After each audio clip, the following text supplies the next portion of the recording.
De salarié à entrepreneur, du SMIC à millionnaire, Fille de Mars est l'émission du mois de mars à ne pas louper pour une bonne dose d'inspiration. Du 1er au 31, retrouve une femme par jour qui nous dévoile qui elle est, son histoire et des conseils de folie qui vont te faire passer au niveau supérieur. Fille de Mars, c'est des interviews exclusives avec des femmes d'horizons différents qui te montrent que tout est possible, que les femmes peuvent suivre leur propre chemin du moment qu'elles se choisissent et qu'elles passent à l'action.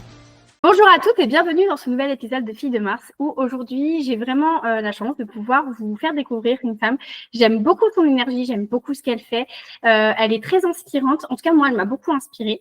Et je l'ai connue à un moment donné où j'étais beaucoup dans le monde du tatouage. Donc, vous allez voir que c'est une tatoueuse du coup. Et j'ai découvert qu'elle avait ouvert un salon qui s'appelait Madame. Et ça, je crois que ça m'a fascinée. Donc, je vous la présente. Elle s'appelle Alison. Bienvenue à toi dans cette chronique. Bonjour tout le monde et merci à toi de m'accueillir aujourd'hui. Je suis ravie d'être là. Enfin, d'être là. Merci beaucoup. Oui, j'aimerais beaucoup un jour pouvoir faire cette émission en physique. Ça serait vraiment le plus gros objectif de cette émission. Mais du coup, en attendant, j'ai vraiment la chance de pouvoir toutes vous interviewer et c'est vraiment exceptionnel. Donc, merci beaucoup encore de ton acceptation et d'être présente aujourd'hui. Avec plaisir. Est-ce que tu pourrais te présenter en quelques mots pour ceux qui ne te connaissent pas encore? Alors, je m'appelle Alison Daché, j'ai 31 ans et je suis artiste tatoueuse depuis à peu près 10 ans. Waouh, 10 ans. C'est comment que ça t'est venu, cette passion dessin, tatouage? Je pense que c'était une évidence parce que je dessine depuis petite. Et quand j'ai eu à peu près 10 ans, j'ai commencé à dessiner sur mes copines à l'école et sur mon petit frère à la maison. Donc, je pense que c'était un peu évident, tu vois. C'est vrai qu'il y a très peu de marge, du coup. Voilà. Souvent, les copains, les copines et les petits frères, petites sœurs, c'est souvent nos cobayes, de toute façon. Hein. Surtout, exactement. Si tu devais te décrire en une phrase ou un mot, lequel choisirais-tu et pourquoi? Je dirais passionnée. Passionnée par un peu tout ce que je fais. J'ai tendance à le faire à fond et à prendre pas mal de risques pour. Bah, je trouve que c'est génial parce que du coup, ça t'apporte de sacrées opportunités dans la vie. Je vais te poser une question. Alors, si voilà, c'est un peu personnel, mais quel obstacle as-tu surmonté pour arriver là où tu en es aujourd'hui? Je pense que le premier obstacle, c'est moi-même, je D'accord. pense. Parce que il faut réussir à avoir une certaine introspection, à se remettre pas mal en question et à se discipliner aussi dans certains domaines. Et parfois, notre pire ennemi, c'est nous-mêmes, en fait, parce qu'on prend des mauvaises habitudes, parce qu'on a eu une certaine éducation, entre guillemets, même si mes parents, c'est pas le sujet, mais par rapport à l'école, par exemple. Et en fait, il faut réussir à se défaire de certaines choses. Et ça, je trouve que c'est vachement compliqué. Et ensuite, je dirais les autres. Voilà. Je comprends totalement. Ouais. Donc, du coup, aujourd'hui, on est d'accord que tu es une entrepreneuse. Donc, ça fait 10 ans que tu fais ce que tu fais. Est-ce que il y a une peur qui est venue quand tu as commencé justement le monde de l'entrepreneuriat, le monde du tatouage, l'indépendance, etc. Eh ben, étrangement, je crois que ma plus grande peur à l'époque où j'ai commencé, donc c'est il y a très longtemps parce que j'ai ouvert la première boutique à 22 ans, je crois que la première peur que j'ai eue, c'était de décevoir mes parents. D'accord. De base, parce que mon père est entrepreneur aussi. Et je pense que comme toute petite fille, on a envie de rendre fiers nos parents. Donc la première peur, je pense, c'était ça. J'ai jamais eu peur d'échouer, par contre. J'ai jamais eu peur de me planter parce que pour moi, c'était inconcevable que je me plante. Donc j'ai même pas envisagé le fait que je puisse avoir un plan B ou quoi, parce que pour moi, c'était inconcevable que je me plante. Mais c'était plutôt décevoir ma famille, mon père en particulier. Et aujourd'hui, je crois que la peur que je pourrais avoir, c'est surtout ne pas avoir le temps de faire tout ce que je veux. Parce que la vie est courte quand même. Oui. Les années passent vite. Et d'accord, on est totalement d'accord.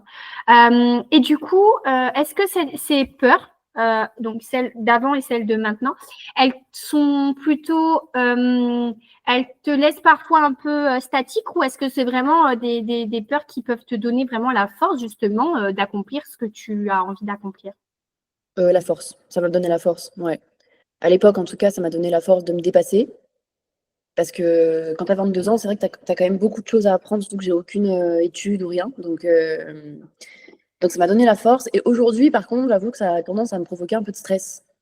Parce que du coup, tu D'accord. te mets la pression Mm. pour rien finalement. Parce qu'en soi, tu as le temps et puis on n'a qu'une vie. On ne peut pas en vivre 50 en une, quoi. Donc voilà. Mais ouais, ça m'a toujours donné de la force, ça va stimuler, ouais. Et alors c'est super, hein, parce que je trouve que aujourd'hui justement, comme tu disais, c'est soit ça nous stresse et du coup ça peut nous paralyser, ou soit Mm. ça peut nous donner de la force. Est-ce que ça a été toujours pour toi, les peurs sont toujours comme quelque chose qui peuvent te donner de la force? Est-ce que c'est quelque chose que tu as plutôt développé, ou c'est quelque chose vraiment d'inné en toi et ça a toujours été comme ça pour toi? Ça m'a toujours donné de la force en vrai. Mais je pense que c'est aussi lié à mon adolescence, parce que j'ai une adolescence un peu compliquée avec le harcèlement scolaire et tout. Et je pense que au fond de moi, j'ai toujours eu une sorte de revanche à prendre. Mm. Tu vois, j'ai toujours eu une sorte de niaque à l'intérieur parce qu'il fallait que je fasse mieux, parce qu'il fallait que je fasse plus, parce qu'il fallait que, tu vois. Mm. Donc, ouais, plus force. D'accord, c'est Mm. génial. Enfin, moi, j'aime beaucoup quand les personnes me disent, moi, la peur, ça me donne de la force. Je suis très impressionnée. Et du coup, donc, tu parlais de harcèlement scolaire pendant ton adolescence. Est-ce que ça a été un moment clé de ta vie qui a marqué un tournant Oui, décisif pour toi? oui, clairement. Franchement, pour moi, c'est le harcèlement scolaire, c'est le début de ma vie, en fait, parce que bah, ça a été très difficile pour moi. Et, euh, Et en fait, ça a déterminé la personne que je suis aujourd'hui. Ça m'a créé des traumatismes, ça m'a créé des blocages, plein de choses que je trimballe encore en tant qu'adulte. Et oui, je pense que ça m'a aussi inculqué des valeurs aussi. Mhm. Des choses que je ne me retrouve pas dans ces comportements-là et je n'ai jamais harcelé personne. Parce que ouais. Donc oui, je pense que je dois beaucoup à cette période de ma vie, ouais, même si elle a été difficile.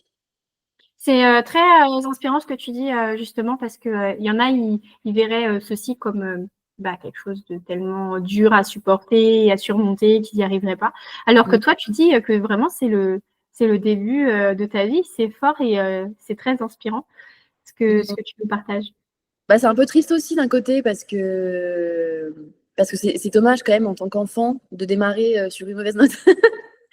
Bon, après, en tant qu'enfant, on a tous démarré plus ou moins sur une mauvaise note, mais c'est dommage, je trouve.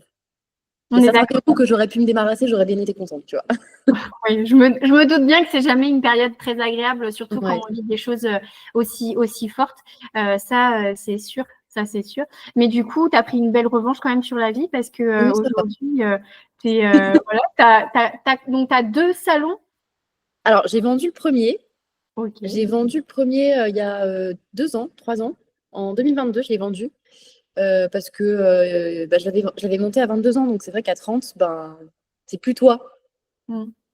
Et j'avais envie de repartir à zéro, j'avais envie de faire autre chose, donc je l'ai vendu et j'en ai monté un autre. Donc, madame. Madame. Et pourquoi madame? Ah, j'en étais sûre. Je le savais. Alors, madame, c'est parce que déjà, dans le milieu du tatouage, c'est quand même encore très misogyne. Et en tant que femme, et comme toutes les tatoueuses, je pense, on a été victime un peu de cette misogynie. Et, euh, et donc, du coup, c'était un petit clin d'œil à toutes ces femmes tatoueuses qui en ont chié, parce qu'on en a toutes vraiment chié pour en arriver là. Il y a aussi le fait qu'en tant que femme et en tant que... Bah, j'ai été modèle photo aussi, c'est-à-dire que je posais beaucoup à l'époque. En fait, j'ai été traitée de pute quasiment toute ma carrière. Mais en tant que femme, c'est un mot qui est très commun et c'est triste. Mais voilà, on m'a traité de pute quasiment toute ma carrière. Et à partir du moment où j'ai commencé dans le tatou, juste parce que j'étais pas le stéréotype de la tatoueuse à l'époque. D'accord. Donc on m'a traité de pute vraiment tout le temps. Dès que j'ai eu une victoire dans ma carrière, on a insinué que c'était grâce à un homme que je l'avais eu, etc. Et en fait, ben, je me suis dit, ben, vous savez quoi? Vous pensez que je suis une pute parce que je réussis mieux que vous, parce que j'ai plus de cojones que vous, parce que j'ai plus de cran, parce que je prends plus de risques, etc. Pas de souci. Et ben, je vais monter un shop qui sera vraiment un hymne à la femme, entre guillemets. Et du coup, je voulais faire un clin d'œil aussi. Alors, il y a 2 clins d'œil. Le premier clin d'œil, c'est les maisons closes d'Amsterdam. Ok. À la base, je voulais l'appeler maison close. Mais je me suis dit, on est quand même en France, je suis pas sûre que ça passe. Donc, on va faire un truc plus subtil que ça. Et du coup, c'est pour ça que la couleur, tu sais, c'est rouge. La nuit, en fait, c'est très ambigu. Et je voulais jouer sur cette ambiguïté pour vraiment que ce soit vraiment un endroit où c'est les femmes qui dictent leurs règles. Il n'y a pas de misogynie ici, il n'y a pas de discrimination en tout genre. Voilà. Et le deuxième clin d'œil, c'est du coup Madame par rapport à Madame Claude. Je Ok. sais pas si tu vois qui c'est. Oui. Du coup, pour ceux qui ne sauraient pas, du coup, Madame Claude, c'est une proxénète des années 70 à Paris. Et du coup, c'est une grande figure du féminisme parce que du coup, elle tenait un peu tout le monde par les cacahuètes, quoi, à Mhm. l'époque. Donc, du coup, je voulais faire un clin d'œil par rapport à ces 3 choses. C'est super inspirant. Moi, j'adore. Enfin, le moment où je me souviens de ce réel où j'ai vu Madame en néon rouge, j'ai dit, oh, c'est magnifique. Et quand T'avais j'ai capté direct le clin d'œil? ah ouais, ouais, ouais. Enfin, c'était magnifique. Au début, tu dis, qu'est-ce que c'est? Et après, quand tu regardes, tu dis, mais c'est juste génial. J'adore le concept. C'était vraiment exceptionnel pour moi. Qui suis beaucoup dans le féminisme, j'ai rien contre les hommes, hein, soyons clairs, mais Oui, j'ai bien quand sûr. même, voilà, on a quand même une place à tenir pour les Ouais. femmes. Et quand j'ai vu, j'ai dit, mais c'est trop bien, c'est génial, c'est vraiment, j'ai kiffé, Ouais, quoi. je suis contente. Donc, bravo à toi, en tout cas, pour Merci. ce que tu as créé, parce que c'est extraordinaire. Merci beaucoup. Et du coup, aujourd'hui, tu vis un peu librement, malgré il y aura toujours à un moment donné voilà, des cons qui pourront t'insulter ou essayer de Oui, te rabaisser ou te toujours. freiner dans ta réussite. Hein, de toute façon, voilà. C'est flatteur d'un côté. Exactement. C'est là où souvent on a la réussite, c'est quand il y a les haters qui arrivent. Voilà. Mais du coup, que signifie vivre librement pour toi? Vivre librement, c'est pouvoir entreprendre ce qu'on a envie, que ce soit professionnellement ou personnellement, ou même spirituellement. Entreprendre ce qu'on a envie, vivre les choses telles qu'on a envie de les vivre, et puis ne pas vouloir faire partie du moule, ne pas vouloir rentrer dans le moule forcément, en fait. Juste se créer son propre moule et être bien dedans, quoi. Mhm. Parce que, en fait, oui, il y a un moule, et ça réconforte un peu tout le monde de voir tout le monde dans ce moule-là. Dès que tu sors de ce moule-là, généralement, tu déranges, tu vas réveiller des frustrations chez certaines personnes, des regrets chez d'autres, des remords, éventuellement.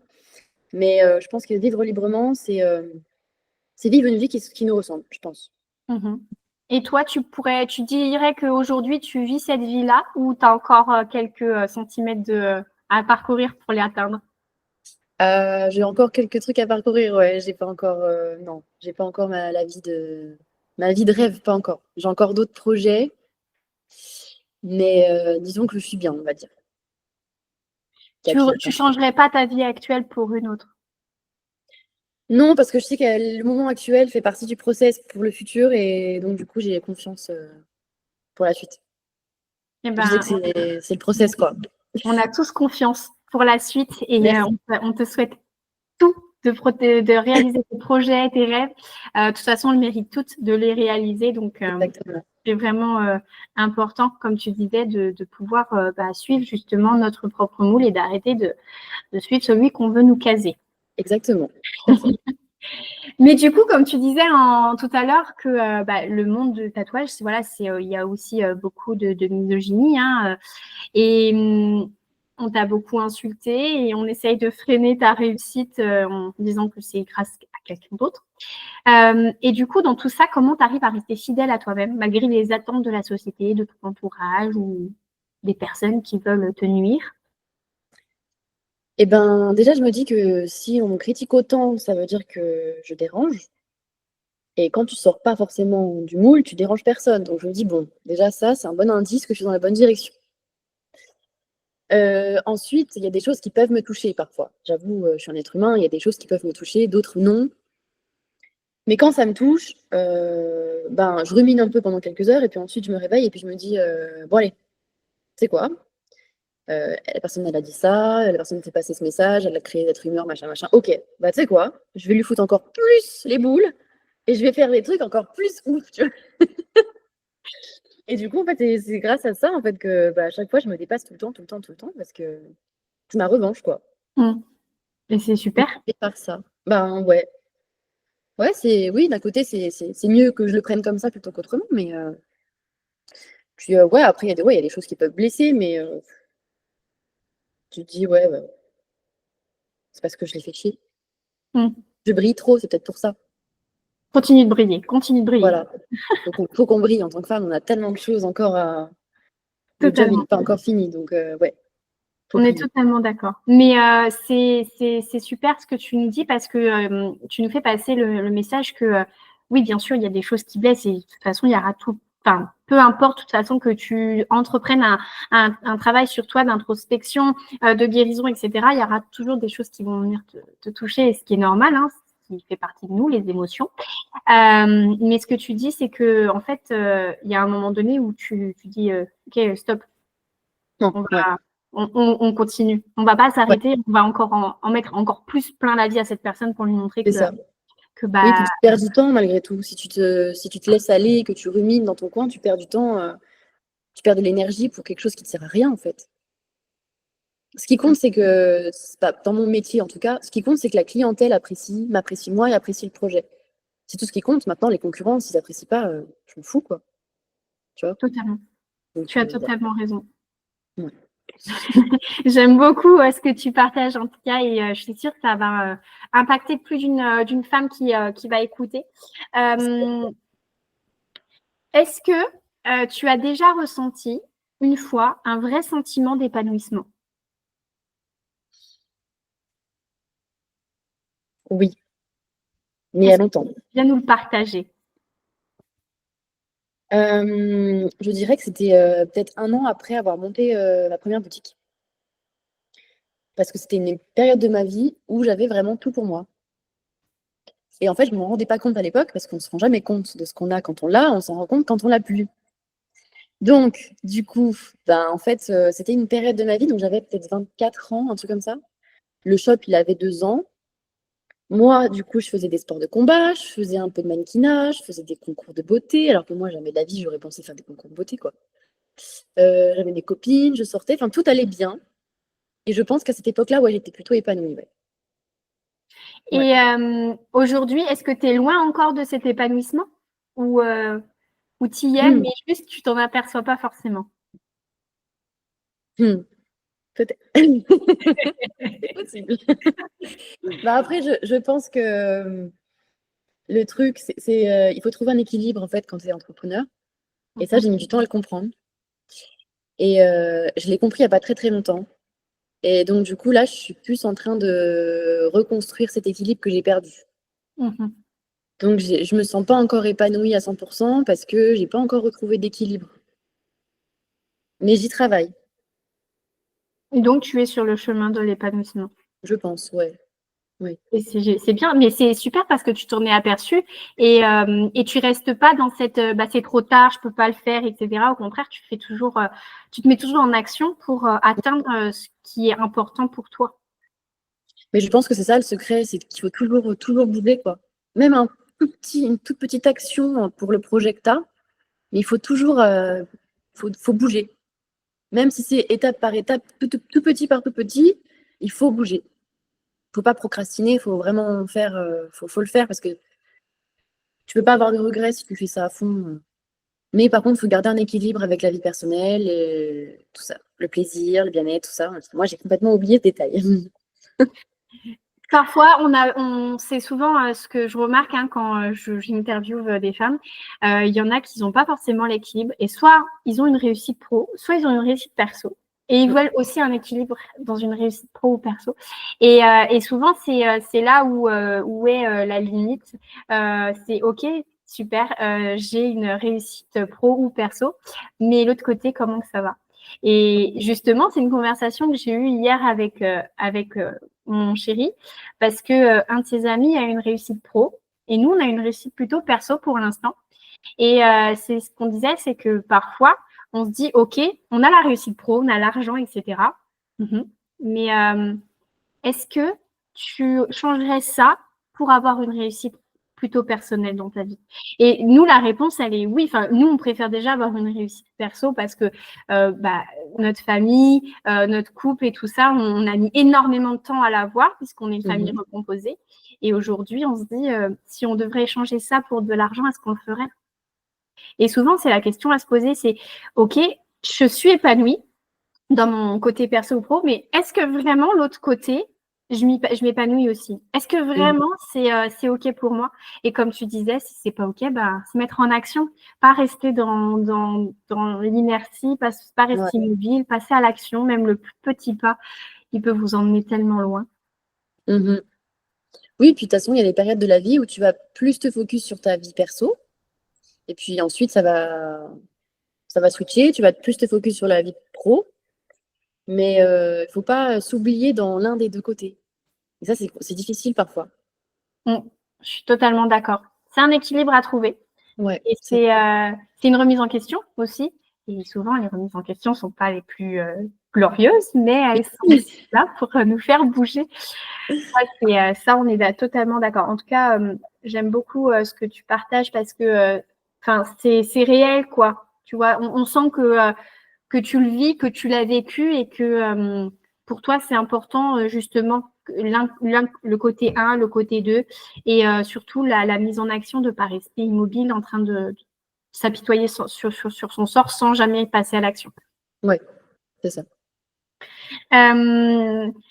Est-ce que tu aurais un conseil que tu aurais aimé avoir à tes débuts?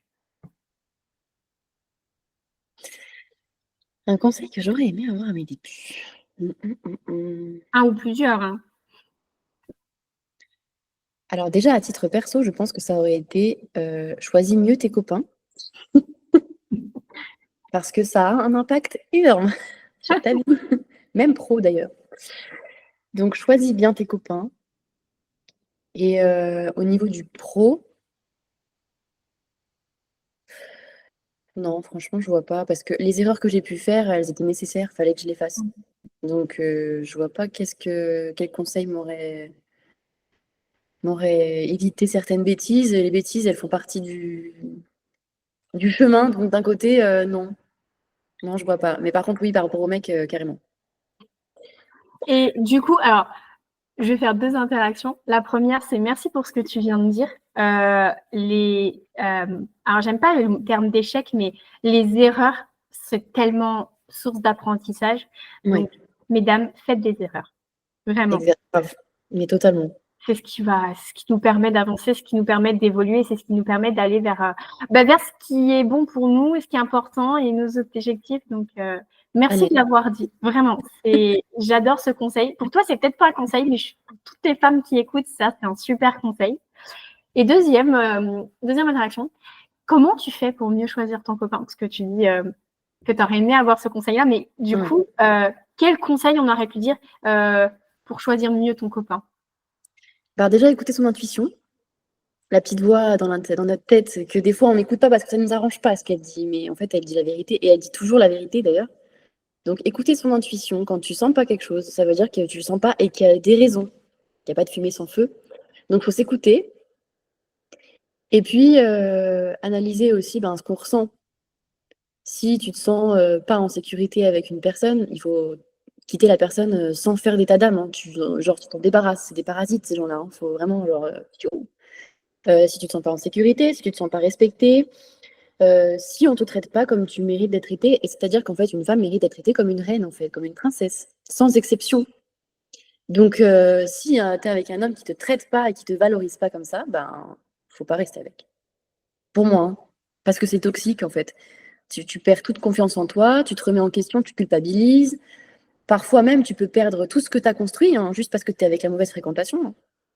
Donc il faut vraiment faire gaffe avec les hommes qu'on choisit, parce qu'il y a aussi un truc, il faut savoir, avec les femmes qui entreprennent et qui sont ambitieuses dans tous les types de domaines. Hein. En fait, les hommes, il y a beaucoup d'hommes que ça dérange, parce que elle brille plus, parce qu'elle a des projets, parce qu'elle a du caractère, parce que c'est ce qu'elle veut. Et il y a des hommes qui n'aiment pas ça. Ces hommes-là, au lieu de les laisser te rabaisser parce que tu es trop haute pour eux, dégage-le et va trouver un mec qui est assez haut pour toi, je pense. J'aime beaucoup ces conseils. Moi, ça me parle totalement, donc voilà. Mais j'aime beaucoup ce que tu dis et tu as tellement raison. On est sur une chronique de femmes, ok, donc je n'oublie pas les hommes, bien sûr, il faut les respecter aussi, mais il ne faut pas oublier que on a besoin d'être respecté en tant qu'être humain. On est un être humain, donc si même les animaux sont respectés, ça veut dire que nous, en tant que femmes, on doit également être respectés. Donc ça, c'est totalement vrai. Si on ne se sent pas respecté, si on ne se sent pas valorisé, si on a l'impression d'être avec quelqu'un qui fait tout pour nous éteindre, pour nous caser dans une petite boîte où il ne faut pas trop faire de vagues, c'est que cette personne, c'est pas la bonne.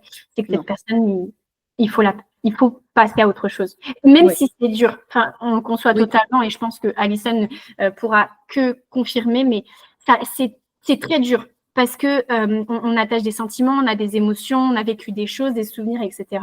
On peut avoir beaucoup de sentiments pour cette personne, mais tu es la personne la plus importante de ta vie. Donc, si toi-même, tu ne te respectes pas, si tu ne te choisis pas, personne ne le fera pour toi, malheureusement. Donc, on est d'accord. Amen. Bravo, c'est ça, c'est exactement ça. J'adore ce que tu dis. Des fois, on dit, ouais, mais c'est très égoïste ce que tu dis. Oui, mais en même temps, c'est totalement la vérité. Il faut être égoïste, en fait. Voilà, il faut se choisir de temps en temps, il faut prendre soin de soi. Complètement. Et puis en plus, si tu te focuses sur toi et que tu es heureuse, bah, tu rendras l'autre heureuse sans même faire d'efforts parce que ça s'émane de toi, ton quota d'amour est plein, donc tu peux en donner. Mais si tu n'as pas d'amour pour toi, tu ne peux pas en donner à quelqu'un d'autre. Mais en tout cas, tu as totalement raison. Il faut, comment on peut donner de l'amour à quelqu'un si soi-même, on n'arrive pas à se le donner. En tout cas, ça, c'est totalement vrai. Est-ce que tu aurais une anecdote à nous parler, quelque chose d'assez marquant qui t'a appris une grande leçon de vie? Dans quel domaine? Pro ou perso? Celui qui te convient. Une anecdote de vie que j'ai vécue qui m'aurait appris le plus de choses? Ouais. Bah, franchement, oui, il y a 2 ans, il y a 2 ans, je me suis séparée de mon ex. Et en fait, cet ex-là, c'était un manipulateur. Et moi, j'avais jamais connu de manipulateur de ma vie. Donc, j'ai absolument rien vu venir. Et en fait, en fréquentant cette personne, j'ai perdu tout ce que j'avais, entre guillemets. Je me suis retrouvée dans une autre ville en France que j'aimais pas. Je vivais avec des personnes que j'aimais pas forcément. Je partageais une vie qui n'était pas la mienne, en fait. Et je me suis complètement perdue. Et en fait, en vivant ça, ben, j'ai appris énormément de choses. Sur la vie, j'ai appris qu'en fait, c'était très compliqué de construire quelque chose, mais on pouvait le perdre en une petite poignée de mauvaises décisions. Que rien n'était acquis dans la vie. Donc, même si tu as réussi ce projet, si tu as atteint tel objectif, machin, il va falloir que tu continues de bosser pour pouvoir le garder. En fait, tu ne pourras jamais baisser ta garde dans la vie. Il faudra toujours que tu sois d'attaque. Et puis, ouais, plein de choses par rapport aux hommes, comme je disais, hein, on ne se rend pas compte vraiment de l'impact que ça a de mal choisir son compagnon. Hein. C'est une catastrophe. Et puis en plus, écouter son intuition, tu vois, clairement, pendant cette période de ma vie-là, mon intuition ne faisait que me lancer des signaux. J'ai pris beaucoup de poids, j'avais de l'acné, je dormais plus, j'avais une mine très fatiguée constamment. Je mangeais énormément parce que je comblais certainement mon mal-être, tu vois. Plein de petits signaux comme ça, même gynécologiques, j'avais plein de problèmes et tout. Et en fait, ça c'est quand ton intuition, elle suffit plus à te faire comprendre que ça va pas, c'est ton corps qui t'y met. Ouais. C'est une cata. Et donc, ouais, cette période-là de ma vie m'a appris énormément de choses. Merci de l'avoir partagé avec nous, vraiment. Et je suis totalement d'accord avec toi. Vraiment, quand ton intuition te parle, mais que tu ne l'écoutes pas, faites confiance à votre intuition pour vous dire, elle va vous faire passer le message, peu importe comment, mais elle vous fera passer le message. Et ça, c'est totalement vrai, parce que notre corps, c'est notre véhicule. Et si à un moment donné, il a besoin de prendre le relais pour vous dire, c'est plus possible, il prendra le relais pour vous dire, stop, c'est vraiment plus possible. Et quand tu n'écoutes vraiment pas et que tu en arrives à un certain stade, c'est beaucoup plus difficile aussi de se remettre en selle. Ça peut prendre des Totalement. années même pour certaines personnes. Totalement. Donc c'est dommage, quoi. Mhm. Tu perds du temps, enfin, c'est cool. Et du coup, maintenant, tu écoutes ton intuition? Maintenant, j'écoute mon intuition et je prends du temps pour moi et je me fais passer en premier. Parce que j'ai compris qu'en se faisant passer en premier, en fait, c'est comme ça qu'on prend le mieux soin des autres. Ceux qu'on aime, en tout cas. Totalement. Ça, c'est totalement vrai. Et alors, ça peut paraître un peu, comment je pourrais dire, un peu compliqué, enfin pas compliqué, c'est pas le mot que je cherche, mais je l'ai pas là tout de suite le mot. Ça peut paraître un peu abstrait. Voilà, ça peut paraître un peu abstrait d'écouter son intuition. Comment tu fais? Comment tu fais pour l'écouter? Ou comment tu as commencé à faire pour l'écouter, pour essayer de donner des exemples à nos auditrices? Ben, par exemple, je sais pas, c'est des exemples vraiment anodins de la vie quotidienne, mais ça peut aider peut-être pour celles qui ne sauraient pas comment on fait. Je sais pas, tu vas voir quelqu'un se casser la gueule dans la rue. Tu vas pas l'aider. Tu vas sentir une gêne à l'intérieur de toi parce que tu l'as pas aidé. Et ben ça, c'est l'intuition qui te dit va aider. Tu vois? C'est des petites choses anodines. Ou par exemple, il y a une mamie à la caisse, il lui manque 50 centimes pour payer son truc. Mais si tu donnes pas les 50 centimes, tu vas ressentir une gêne à l'intérieur de toi. C'est physique en plus. Ben ça veut dire qu'il faut que tu aides. C'est l'intuition qui te dit il faut que tu fasses ça. Ou tu es avec un mec et puis il y a un truc. Il y a un truc que tu sens pas. Et tu saurais même pas l'expliquer, mais il y a un truc que tu sens pas. Ça, c'est l'intuition. Parce qu'il y a des informations autour de nous qu'on n'a pas forcément conscience, mais notre intuition, notre inconscient, lui, il les voit. Et donc, du coup, c'est ça l'intuition pour moi. Hein. C'est Après, je sais qu'il y a des personnes qui sont pas forcément qui sont pas hyper intuitives, mais ça se travaille. Et je pense que c'est important. Et même dans les décisions professionnelles. Tu vois, tu fais la part des choses entre. Parce que les projets font peur, dans tous les cas. C'est des risques. Les risques, ça fait peur, c'est normal. Mais il y a une différence entre avoir peur et sentir qu'il ne faut pas le faire. Tu vois? Si ton intuition te dit qu'il ne faut pas le faire, là, il ne faut pas le faire. Tu On est vois? d'accord. Mais si c'est de la peur, alors dans ce cas, il faut y aller. Pour réussir à faire la part des choses, tu vois. L'intuition, c'est vraiment. Ça se sent à l'intérieur. La peur, c'est une émotion. Je sais pas si c'est clair ce que je dis. Alors, pour moi, c'est très clair et je pense que ça sera aussi très clair pour nos auditrices. En tout cas, ce que moi, je ressens par rapport à ce que tu peux nous dire, c'est connectez-vous à votre corps, vraiment. Ouais. Le corps, l'intuition, de toute façon, c'est pas... c'est pas mentalisé. C'est quelque chose où c'est dans notre corps. Il y a quelque chose dans notre corps qui fait nous dire, c'est pas pour moi. Voilà. Et comme tu dis, hein, souvent, c'est pas explicable, mais là, faut pas que j'y aille. Tu sais, souvent, t'es en voiture, tu dis, je vais prendre ce chemin-là, et tu dis, il y a quelque chose dans ton corps qui dit, ne va pas là-bas, ne va pas. Mais toi, tu l'écoutes pas et tu y vas, tu vois. Et quand tu arrives, tu dis, et je le savais. Mais tu peux pas expliquer pourquoi tu le savais, c'est juste tu le savais, c'est tout. Mais exactement. je comprends du coup. Mais voilà, mais c'est super ce que tu nous dis parce que à travers cette interview, on voit en fait ton évolution, ton parcours, même si on ne te connaît pas à fond, on voit quand même que tu as une grande évolution et je trouve que c'est tellement inspirant ce que tu nous partages. Moi, je dis souvent que je suis privilégiée dans cette histoire, que j'écoute souvent 2 fois les interviews et je suis la première à les écouter. Donc, merci beaucoup pour Merci à toi. partage. Si tu pouvais changer une seule chose dans le monde aujourd'hui pour aider les femmes, laquelle ce serait? Ah, c'est très compliqué ça. Ben, je pense que je leur mettrais une méga dose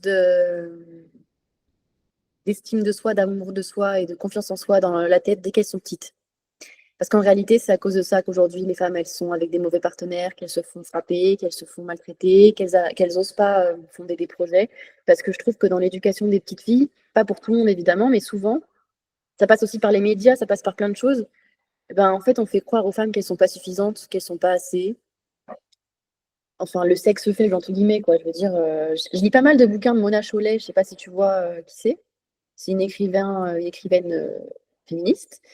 Et ces livres, c'est genre une bombe atomique. Ça parle de ça, justement. Et en fait, le patriarcat, entre guillemets, c'est partout, quoi. Et en fait, du coup, ça va mettre des fausses idées, en fait, des idées limitantes dans la tête des femmes jusqu'à toute leur vie, en fait. C'est pour ça qu'elles vont rester avec des partenaires qui les maltraitent, qu'elles n'oseront jamais monter une entreprise parce qu'elles se sentent pas assez fortes, assez intelligentes, alors que c'est des conneries, en fait, tout ça. C'est du bourrage de crâne, en fait. Parce qu'en réalité, les femmes sont le sexe fort, en réalité, parce qu'on encaisse tellement de choses, en réalité. On a encaissé d'ailleurs des choses depuis des millénaires horribles. Et puis, aujourd'hui encore, on encaisse une certaine pression. Enfin, non, c'est des conneries. Les femmes, elles sont mille fois capables de faire tout, en fait.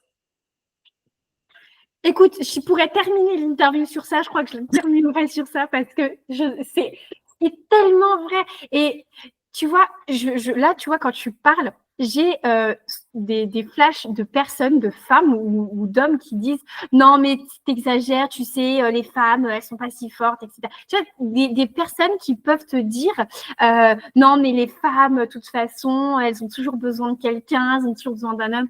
Mais en fait, quand juste 30 secondes, tu te remets dans ta puissance, tu peux te dire, je pourrais vivre seule toute ma vie parce que je peux faire tout toute seule.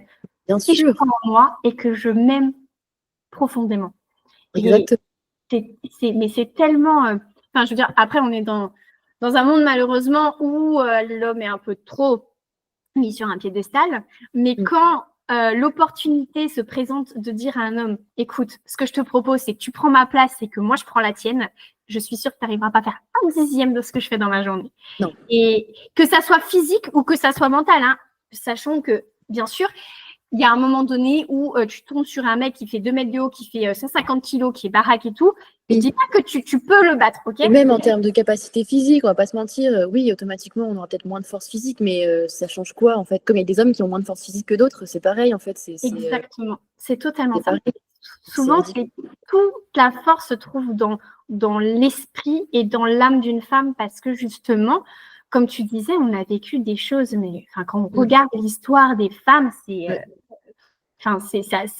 brisant, c'est écœurant. D'ailleurs, je pense qu'en termes de chiffres, le génocide féminin est l'un des plus gros génocides de l'histoire. Hein. Oui. Mais pourtant, on n'apprend pas ça à l'école, on n'en parle jamais. C'est exactement ça. Dans des conditions qui sont vraiment abominables. Hein. Quand on voit tout ce que les femmes ont subi avant nous, on se dit, mais waouh, quoi. Et qu'elles subissent dans certains pays, d'ailleurs, parce que c'est pas encore fini, malheureusement. Totalement. Nous, on a la chance, on peut le dire, de vivre dans un des pays qui est développé, malgré qu'on puisse tomber sur là. Mais il ne faut pas oublier qu'il y a des femmes qui subissent encore des choses affreuses et ces femmes, elles ont besoin justement qu'on leur montre que la possibilité d'une vie libre, libre de leur choix, libre de leur voix, libre de leur corps, libre de tout, parce que justement, ce sont des êtres humains et chaque être humain doit être respecté dans son entièreté, dans sa personne. Mais tu vois, par contre, moi, tout ce qui est mouvement féministe anti-homme, ça, par contre, je supporte pas. Totalement. Je suis pareille. Enfin, c'est pas juste. C'est débile, en fait. Et faire ça. ce que tu reproches à l'autre, c'est débile, je comprends pas. C'est exactement ça. Pour moi, les hommes et les femmes sont nécessaires et devraient se compléter. Il ne devrait pas y avoir un plus haut que l'autre ou quoi. C'est juste, oui, les hommes ont certaines possibilités physiques qu'on n'a pas. Oui, ok, bah, pas de souci. Enfin, on s'en fout, quoi. C'est pas grave, quoi. Exactement. Mais on devrait se compléter et vivre ensemble à la même hauteur, quoi. Exactement, totalement. C'est totalement vrai ce que tu dis parce que, comme je disais, du coup, c'est pour ça que je l'ai précisé. Je n'ai rien contre les hommes, au contraire. Mais c'est vrai que aujourd'hui, on doit respecter les femmes et les hommes. Enfin, il n'y en a pas un plus heureux. Au contraire, on est tous dans la complémentarité des choses. Il y a une femme qui saura faire quelque chose, un homme qui arrivera à faire d'autres choses et ils vont se compléter. Deux femmes qui vont se compléter, deux hommes qui vont se compléter. Et ça, c'est les individus, c'est l'individualité et c'est la complémentarité. Et c'est ce que normalement on devrait pouvoir réaliser dans le monde. C'est l'équilibre sain des complémentarités, quoi. Oui, complètement. Donc, merci d'avoir initié le sujet parce que C'est un sujet qui me touche, donc merci beaucoup. Avant d'arriver sur la conclusion de cette interview, je vais te poser une avant-dernière question. Quelle est la meilleure décision que tu as prise jusqu'à aujourd'hui? Je dirais que c'est me lancer dans l'entrepreneuriat. Clairement. Si ça peut en convaincre certaines. On est Ouais, d'accord. Parce On est que je me suis découvert des facultés que j'ignorais que j'avais, clairement. J'ai appris des tas de choses que j'aurais pas pu apprendre autrement.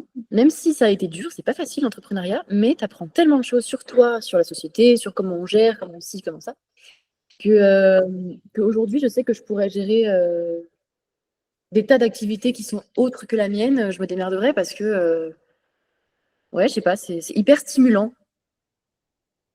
Je C'est suis hyper stimulant. totalement d'accord. Désolée, il y a mon chat qui. Voilà. Mais je suis totalement d'accord avec toi. L'entrepreneuriat, on apprend tellement de choses sur soi-même. C'est incroyable. Ouais. Incroyable.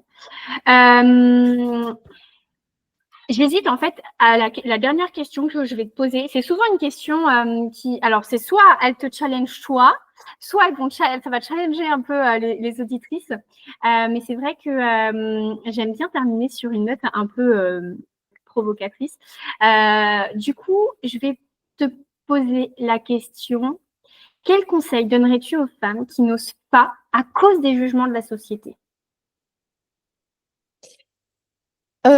Alors déjà, je dirais faire un petit tri dans son entourage. Commencer peut-être par ça. Alors, ça veut pas dire qu'il faut couper les ponts avec sa maman, par exemple, parce que je sais que c'est compliqué, voilà, et puis ça va. Mais peut-être réussir à être imperméable quand même à certaines critiques, etc. Parce qu'il faut juste se dire que tes décisions vont refléter quelque chose chez la personne d'en face. Ça peut être des frustrations, mais c'est les siennes, c'est pas les tiennes. Donc, faire la part des choses. Et puis, faut y aller, quoi. On n'a qu'une vie, en fait. T'imagines, à 60 ans, tu te réveilles là sur ton lit d'hôpital, enfin 60 ans, 80, pardon. À 80 ans, jeune, hein. oui. 80 ans, t'es sur ton lit d'hôpital et tu te dis, mais en fait, je voulais faire ça, je l'ai pas fait, mais c'est la pire chose que tu pourrais ressentir. Donc il faut le faire, il faut tout faire, en fait. Fais tout ce que tu as envie de faire, vis la vie de tes rêves. Il n'y a pas que les autres qui ont le droit de vivre tout ça, en fait. Toi aussi, tu peux le vivre, mais il faut le décider. Tu es responsable, donc c'est un peu dur ce que je vais dire, mais si aujourd'hui, ben, tu as une vie qui te plaît pas, ben, c'est toi qui l'as créée, cette vie, personne l'a créée pour toi, donc il faut être responsable et se dire à un moment donné, oh bon, ok, c'est parti, je me sors les doigts et là j'y vais, quoi. Je vais à la conquête de la vie que je veux et go. Et oui, il y aura des coups durs, il y aura des moments compliqués, mais ça fait partie du process et c'est génial. Merci d'avoir, vraiment. Même si ça titille plus d'une et qu'il y en a plus d'une qui sont en réaction actuellement, c'est que vous êtes sur le bon audio, la bonne vidéo, parce que tu as totalement raison en fait. Ben, on est responsable, c'est triste, hein, mais je sais que certaines ont moins de chance que d'autres et certaines démarrent avec un certain package de base. Mais au bout d'un moment, on est responsable. Il ne faut pas donner du pouvoir aux personnes qui t'ont rabaissé, t'imagines? Ben, tu leur donnes un pouvoir énorme en fait en te restreignant toi. Et c'est pas possible. C'est qui, ils sont qui pour avoir ce pouvoir-là sur toi? C'est pas possible, non. Totalement vrai. Enfin, vraiment. Enfin, écoute, je sais pas à quoi rajouter parce que c'est la vérité, quoi. On ne dit pas que vous êtes responsable de tout ce qui vous arrive dans votre vie. Il y a des choses, bien sûr, enfin, vraiment. Par exemple, Alison, elle a vécu du harcèlement. C'est pas de sa faute qu'elle ait vécu du harcèlement. Les qui lui ont fait vivre ça, c'est de leur faute. Mais par contre, le comment après elle le gère, comment elle passe à l'action après, comment elle vit après, ça c'est sa responsabilité. Et il n'y a que elle qui soit elle aurait très bien pu ne plus rien faire et ne pas se sortir de ça. Mais elle a préféré du coup choisir l'autre option, c'est de se battre, c'est de donner une revanche à la vie, c'est d'être une femme accomplie, c'est de créer des choses, c'est de se choisir. Et même si sur son chemin de vie, elle a vécu d'autres expériences qui n'étaient pas des plus agréable, et ben, ça lui a permis d'en arriver là où elle en est aujourd'hui, une femme qui est inspirante, qui est controverse au niveau de la société, qui fait des choses, qui a envie que les autres femmes puissent avoir leur propre liberté, leur propre épanouissement. Et ça, on en veut encore plus. Donc, bien sûr que vous n'êtes pas responsable de tout ce qui vous arrive, mais par contre, la façon dont vous allez réussir à surmonter ces choses-là, ça, c'est de votre responsabilité. Et puis, si jamais c'est trop compliqué, on peut très bien aussi envisager de faire une thérapie ou de se faire aider. Et puis, il y a un truc aussi qui est génial, c'est le voyage seul. Si vous avez l'opportunité, déjà financièrement, parce que ça fait flipper de partir en voyage seul, ça, oui. Mais si financièrement vous pouvez, je pense que les périodes où ça va pas, partir seul à l'étranger quelque part, c'est incroyable de voir ça. C'est vraiment incroyable. Tu te retrouves seul avec toi-même, donc tu as du temps pour réfléchir. Et ton intuition va te balancer plein de trucs parce que tu as du temps. Et c'est là où il y a pas mal de déclics qui se font, je trouve. En tout cas, moi, ça m'a toujours fait énormément de bien de voyager toute seule. Je comprends totalement. Je comprends totalement. Les voyages seuls, c'est extrêmement flippant parce que déjà, être seul, sans parler de tous les autres côtés, on se dit, on va être seul avec soi-même. Mais qu'est-ce qu'on va faire? Et en fait, on s'aperçoit qu'il y a une transformation incroyable qui se crée à partir de ce moment-là. Donc, merci en tout cas pour ce conseil. C'est incroyable. Avec plaisir. En tout cas, je vous remercie toutes d'avoir écouté cet épisode. Vous allez pouvoir retrouver Alison. Je vous mets tout dans la description de cet épisode. Par contre, on n'a pas précisé avec Alison où est-ce qu'elles peuvent te rejoindre dans ton salon, nos auditrices, si elles ont envie de te rencontrer et de se faire tatouer par toi. Et bien, si vous voulez me rencontrer, vous pouvez venir à Madame Maison de Tatouage, du coup, rue de la Charité à Lyon. Donc, si vous êtes de passage, même si vous n'êtes pas d'ici, vous venez en week-end, n'hésitez pas à venir me faire un petit peu, ce sera avec plaisir. Et puis, si vous voulez prendre un rendez-vous, vous pouvez me contacter par mail. Mon mail est sur mon Instagram. Et puis voilà. Eh bien, merci. En tout cas, je vais tout vous remettre bien sûr en description, mais j'avais besoin qu'on le précise dans la vidéo si jamais c'était une question à laquelle on n'avait pas encore répondu. En tout cas, je vous remercie toutes d'avoir regardé cet épisode. Si ça vous a plu, n'hésitez pas à vous abonner, à aller voir les autres interviews et bien sûr à aller vous abonner à Alison qui fait un travail génial que j'aime beaucoup. Je vais donner les derniers mots à Alison avant de vous dire à bientôt dans un prochain épisode. Mais du coup, j'ai pas grand-chose à ajouter, si ce n'est que j'espère que ça vous aura motivé un peu à prendre des risques. Et du coup, on espère avoir des nouvelles de vous par rapport à vos futures décisions, vos futurismes, vos futurs projets. Voilà. Merci beaucoup, Alison. Et encore merci à toutes. Je vous dis à bientôt. Salut!